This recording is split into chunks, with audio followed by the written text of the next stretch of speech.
Hugo Boss. Mi jut eszedbe, amikor meghallod ezt a márkát? A finom kis parfümjük? Vagy talán a menő zakoljuk vagy ingjük? Nagy eséllyel nem. Ami eszedbe jut, azok a nácik. De miért öltöznek ilyen stílusosan a Waffen-SS tagjai? Mit hordanak a mai szélsőjobbosok? És Nick Fuentes miért ilyen buzi?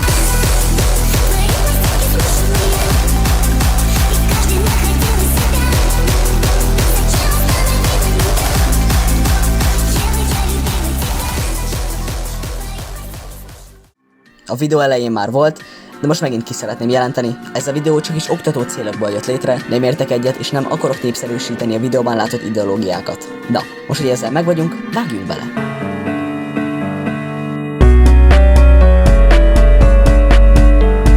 1924-ben alapította Hugo Ferdinand Boss két társával együtt a saját ruházati cégüket. Az első nagyobb rendelésük 1928 körül érkezhetett egy Rudolf Born nevű úriembertől, aki nem kért egyebet, mint néhány barna inget. Így lett az, hogy Hugo Boss volt a híret Sturmabteilung ikonikus ruházatának készítője. Az 1929-es nagy gazdasági világválság miatt nem sokára csődöt kellett jelentenie, de miután ki tudott egyezni hitelezőivel, folytathatta a munkáját 6 varrógéppel. 1931-ben Boss belépett hivatalosan is a Nemzeti Szocialista Német Munkáspártba, és így ő lett az előbb is említett SA ruháinak gyártója. De emellett a Hitlerjugendnek, postaszolgálatnak, a rendőrségnek, a Wehrmachtnak, a Schutzstaffelnek és a híres nemzeti szocialista motoros osztagoknak is ő készítettője az uniformist. Ezzel a cégük egy virágkort élt át, a Németországra helyezett exportkorlátozásokkal szemben. Az eladásaik 38.260 Reichsmarkról 3,3 millió Reichsmarkra nőtt 9 év alatt. 1932-ben Karl Diebitsch művész és Walter Heck grafikus tervezésével a Hugo Boss cég elkezdte gyártani a mostanra ikonikussá vált, teljesen fekete Waffen-SS egyenruhát. Egy dolgot le kell, hogy szögezzek, az előbb említett Karlnak és Walternek semmi közük nem volt a céghez. 1938-ra már főként a Wehrmacht egyenruháit gyártották, de később a Waffen-SS számára is gyártottak. A cégnek úgy 280-300 alkalmazottja lehetett, de alkalmaztak egy kis ideig 40 francia hadifoglyot. Megértem, én sem szeretnék a franciák közelébe lenni. Emellett 140 főleg szovjet és lengyel területekről származó nőket is munkába fogtak. 1945-ben elméletben Hugo Bossnak volt egy közös fényképe Adolf Hitlerrel, de én ilyet nem találtam. Ennek ellenére a cég vezetőségének nagy része hű nemzeti szocialista volt. Ugyanebben az évben a nyugati szövetségesek elfoglalták Metzingen városát, a várost, ahol Hugo Boss cég székháza volt. A háború után Bosst, mivel a nácik aktivistájának és haszonélvezőinek tekintették, elvették a szavazói és a cégvezetői jogait.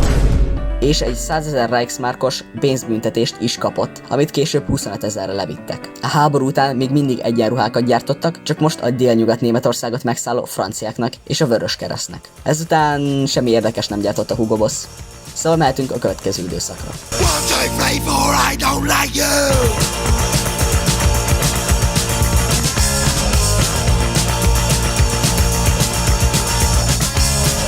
Egy nagy tévhit, amit szoktam néha látni, az az, hogy a skinheadek nácik. Ez nem teljesen igaz. Manapság a szélsőjobbnál is fönnmaradt ez a stílus, de az is tele van larperekkel. Eredetileg a skinhead mozgalom a munkásosztálybeli fiatalok között terjedt el, és a zenei stílusokat a jamaikai és színesbőrű bevándorlóktól vették át. Az 1970-es évek végére lett egy nagy szakadás a szubkultúrában, és így háromféle skinhead jött létre.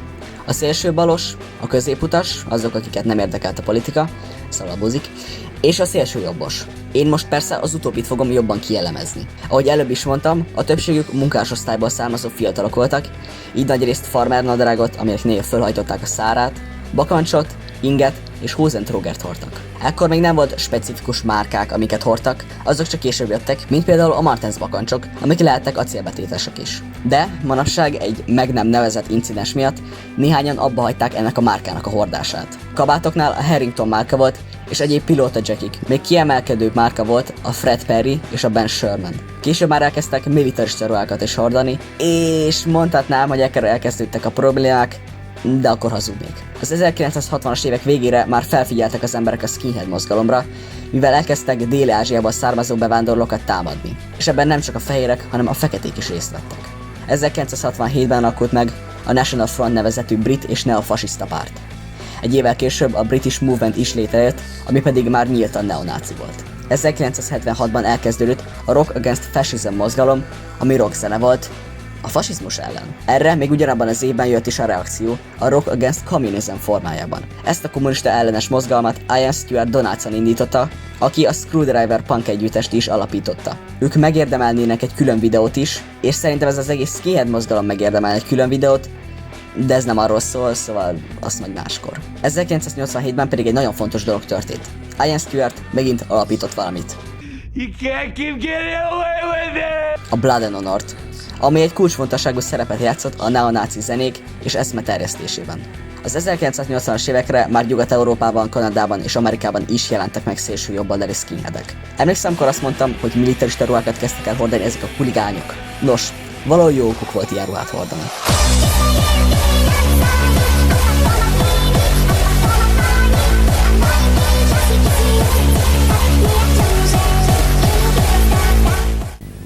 ...1991. decemberében a Szovjetunió felbomlott. Ezzel az orosz gazdaság megszűnt létezni. Az embereknek ez persze nem tetszett, és elkezdtek egy kicsit morcosak lenni, de kibírták. Aztán az orosz elnök megszegte az alkotmányt. De most komolyan, mire számítottál játszani? Megszegted a kurva alkotmányt! Nincs elég kópium a világon, hogy ebből jól jöjjön ki bárki. Szóval megpróbáltak egy puccsot rendezni. A parlamenti erők, akik az elnök ellen voltak, eléggé egy furcsa bagázs volt. Az biztos. Ott volt a Russian National Unity, egy neonáci csoport, a Labour Russia, egy erősen kommunista mozgalom, és más nacionalista, monarchista és kommunista csoport is. Úgy látszik, egy dologban egyetértettek. Demokrácia, buzis. Ma nézzük meg ezt a Russian National Unity-t. Ez a csoport 1990-ben alakult, a vezetőjük az ultranacionalista Alexander Barkashov volt. E mozgalom egy orosz etnikai államot akart kiépíteni. Egy országot, amiben csak is oroszok élnek, és emellett még az ortodox egyház szerepét is növelni akarták. Néhány képen, amint találtam, az orosz birodalom zászlója mellett lengett a sajátjuk. Ugye persze, hogy az orosz birodalomé, ha egy orosz nacionalista vagy, akkor vagy a cárságot akarod visszaállítani, vagy a Szovjetuniót. És amúgy azért is, mert ez a csoport, amiből kialakultak, az nagyon monarchista volt. Ez a mozgalom elméletileg nem létezett az orosz kormány szemében, de... igen, együttműködtek az orosz szövetségi biztonsági szolgálattal. 2000-es megszűnésük előtt 20 és 25 ezer aktív tagot számoltak. Nos, most térjünk át az öltözékükre. Ők eléggé elegáns ruhákban meneteltek, sokkal inkább hasonlítva az olasz, de inkább a brit fekete ingesekre, mint sem mondjuk a német Waffen-SS-re. Felvonulásokon és találkozókon nagyrészt teljesen fekete ruhákban voltak, a bal kezükön és egy kis kitűzőn a mozgalom jelével, egy stilizált szvasztikával és egy darab barna övvel. Néha hordtak egy sapkát is mellé. Ezt az öltözködést nem tudták mindig kivitelezni, mivel egy polgárháború dúlt 1993-ban. Különféle az orosz hadsereg által is használt egyenruhákat vettek magukra.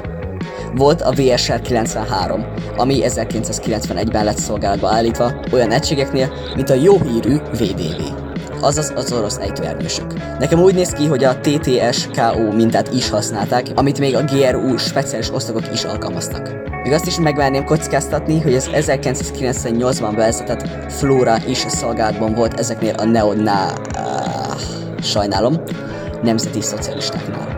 Egy dolgot el lehet mondani az ebben az időben működő ultranacionalista és vagy nemzeti szocialista csoportokról. Kétféle stílusuk volt.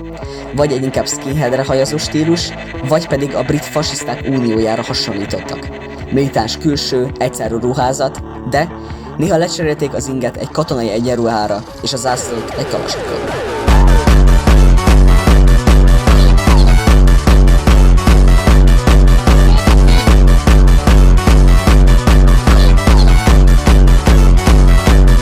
Manapság eléggé elterjedt ruhadarabjuk a szélsőségeknek a maszk. Valami, amivel eltakarják az arcuk. Ez a baloldalnál... pontosan ezért nem beszélek róluk.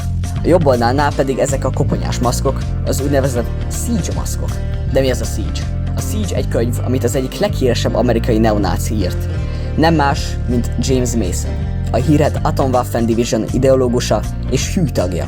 Ebben a könyvben arra ösztönzi az embereket, hogy hajtsanak végre szóló terrorizmust a kormány és az állam ellen, mivel ők mind egy nagy zsidó összeesküvés tagjai. A könyvben James Mason tagadja a holokausztot és élteti Hitlert.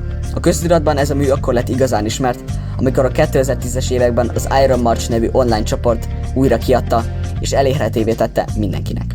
Nézzük meg ezt az Atomwaffen Division-t. Ők persze ezt a siege maszkot hordják, de Azon kívül teljesen úgy öltöznek, mint hadsereg tagjai lennének. A mai, főleg neonáci és főleg terrorista csoportok már teljesen militaristák, és nagyrészt gerilla harcmodort alkalmaznak. Kevésbé fanatista és szélsőséges mozgalmak is militaristák, de nem annyira, hogy egy magánhadseregnek tűnjenek. Többségüknél ugyanaz az öltözködési stílus van. Teljesen fekete, elegánsnak kinéző ruha. Annyi változott a 90-es évektől, hogy most már leegyszerűsödött. Nem hordják azokat a furcsa barna öveket. Egy problémám, ami van, az az, hogy a szélsőjobbosok egy nagy része filipino vagy mexikói manapság. Csináljatok ezzel az információval, amit akartok. Na, ennyi volt a mai videó. Remélem tanultál valamit, mert én biztos, hogy nem. Most egy ideig lehet, hogy nem töltök fel, mert az FBI és a Mossad biztos, hogy keres már. I'm a chud, I'm an incel. What are they doing here? Billions must die.